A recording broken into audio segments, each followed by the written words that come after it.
BUCBeavers.com here with Cory Crosby, senior linebacker and captain for the 2012 season. Cory, just talking a little about your career here at BSU. Why don't we start from the beginning? What was sort of your decision process to come to Bemidji State? I was looking at a few other schools, but Coach Tesh came down, recruited me, came to my high school, talked to me and stuff, and came up here on a visit, and I just liked the atmosphere. I liked all the kids who showed me around, liked all the players and stuff, so I decided to come up here. Did you know about Bemidji State? Being from the St. Cloud area, did you know much about D2 football? I heard about them, I heard about Bemidji State, but I've never been to Bemidji until I came here on my visit, so it was an interesting experience coming up here. So it was something different, something to get away from home for a little bit. What was the transition like? You were a D end, I believe, in high school. Yeah. Came up here. I think they told you you'd be an outside backer. All of a sudden, after your redshirt year, you're playing inside backer. What was that transition like and thought process for you? It was really confusing at first.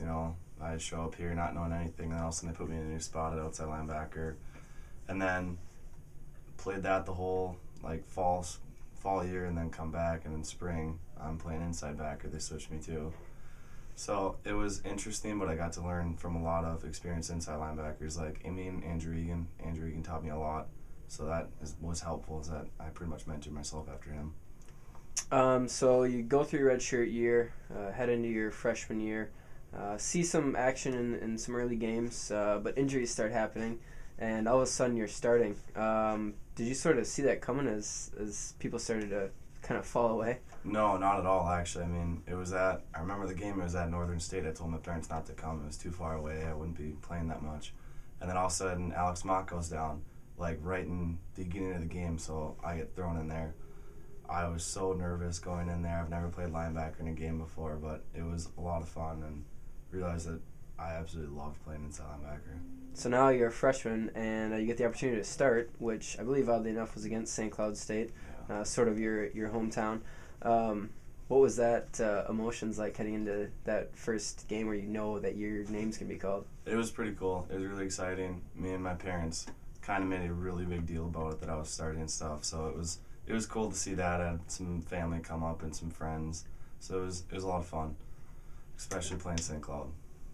So you start your first game, you're a freshman, you don't think much of it, you try to get through the season.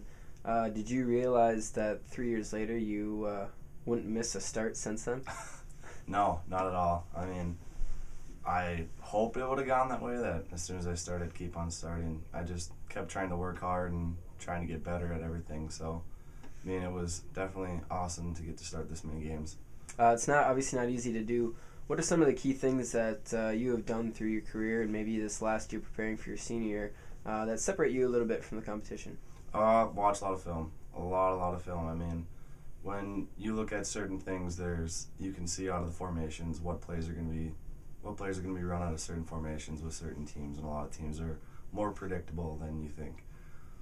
Going back, I guess, to that first year and the transition, obviously you're on defense, you know how to tackle. But playing D-end obviously is a little bit of different than playing maybe an inside backer position, and obviously tackling is a big part of that. Did you have to sort of relearn how to tackle? Not really learn how to tackle. I had to learn how to read keys and stuff like that. High school defensive end, it was like, all right, just go run and make a play. Whereas here, it's like you have a gap fit, you have a responsibility. So it was more learning about doing that, and then tackling was pretty much about the same, but it was still something to learn. So obviously you picked up on those key things and those reads because you've been one of the top tacklers over the last few years. How important is it to have a person like you or that inside position in a run defense, especially like BSU has? I think it's important to have sound tacklers and people that know their gap responsibility. The big thing is that you need to have a good D-line in front of you and everything so that you can be clear to do everything, and we've always had a great D-line that I've played in front of. All the noses that have rotated through here that have just been fantastic and phenomenal for us. It's been a lot of fun to play behind them. Like I mentioned at the beginning, you've been named captain for this season. What type of things do you think made your teammates recognize you as somebody they wanted in that leadership role? I hope it was my hard work and the way that I carry myself in the classroom and stuff like that, and then the extra responsibilities that I have outside of football that I handle, and I hope that that's something that they can look up to. Talk a little bit about the classroom. Talk a little bit about your major, what your academic career has been like since you've been here, and maybe where you want to go from here. Right now I'm majoring in chemistry with minors in physics, math, and business administration, and I want to go on to do chemical engineering or some sort of engineering type things. And I was thinking about doing grad school, but I'm just tired of school, so I'm going to try and find a job and then possibly go back to school. Are you planning to graduate December, May? What do you got I left? graduate in December. So. What are I guess some of the other aspects of, or maybe let's talk about your leadership role. Like there's a lot of different ways you can lead. What is your leadership style like? I guess. Mine's more lead by example. It's more I'm gonna try and do the best that I can. I'm gonna work as hard as I can, and I hope that you follow along with it. Not much of a screamer or yeller or anything like that. So it's more lead by example. This is your last year. Obviously, we've gotten going a little bit with the first game last week, but what are your expectations out of yourself and this team? Myself, I just want to improve, and I want to help the team the best that I can. And for the team, I want a championship, want to play in the playoffs. Maybe we missed that last year after a few heartbreakers, and I feel that this team is strong enough to do that. I know usually the senior year is the most emotional, but do you have a top moment as a BSU football player since you've been here? Top moment is so far jumping in the lake during homecoming. That's the best. I mean, just getting to jump in there every year, getting to do that is a lot of fun. All right, Carl, thank you very much for taking some time with us, and good luck this season. All right, thank you. BSUBeavers.com here with Coach Brent Bolte. Here to talk a little about Cory Crosby today. If you can remember 4 or 5 years ago, what was the type of skills and things that attracted you to Cory originally coming out of high school? It was one of those weird ones. He was recruited actually to play outside linebacker. He played D-end on high school. Was just a good athlete, big physical kid, and we didn't really know where he was going to play. But we knew he could run around, and he was a smart kid that played a little bit of physical football, so that's what drew us right away. So obviously he goes through the normal round of doing a season as a red shirt. Plays a few games his freshman year, and all of a sudden he's starting the last 6. What was the situation where he sort of got into that starting position? It was necessity. We had gotten really banged up that year. We had our starting inside linebacker was lost during camp for the majority of the year, if not the year. The kid before him was a sophomore, and Cory was kind of the backup, and then he got hurt in game 3 with tore his meniscus, or I can't remember, or sprained his MCL. I think it was Alex Mock. So we didn't really have much left, so he had an opportunity to start at that weak side position, and really the rest is history. He's pretty much locked it down from then on. Yeah, like you said, he since starting that first game, he's started ever since. What's different about a player like that can take an opportunity like that and obviously make it into a full-time gig? Cory's just really, really smart physical football player. He's kind of steady. He's not going to make big mistakes, and that's what's probably early in his career especially got him to stay out there.